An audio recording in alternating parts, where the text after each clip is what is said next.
So what do the people in power now and those who will be in power next year plan to do? 2 on Your Side's Nate Benson spent the night working to figure that out. So Nate, how much of a gap are we actually talking about?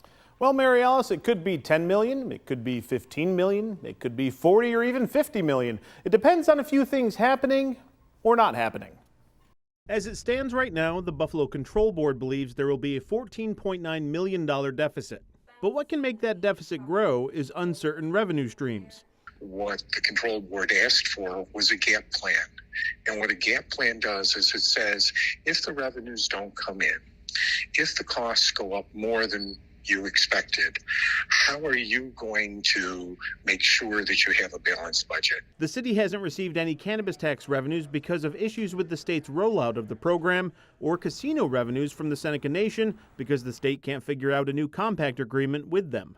The city is also expecting FEMA reimbursements from several big storms in recent years. So that's how a $10 to $15 million budget hole can grow to $40 or $50 million.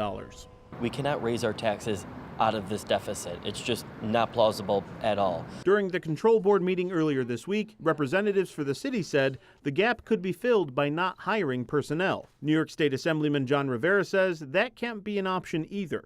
By not hiring people, what we're saying is we're okay with services being worse than they already are. So what would work?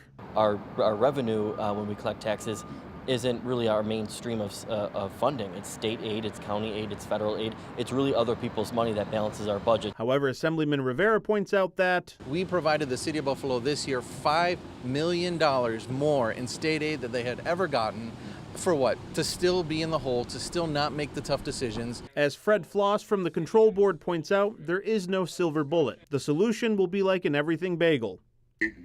So all of these things have to be discussed, and you want to discuss them before there's an emergency. What does the administration say? A spokesperson for the mayor tells me in part, as the city reviews actual financial numbers, we'll make adjustments to the budget accordingly over the next 4 years.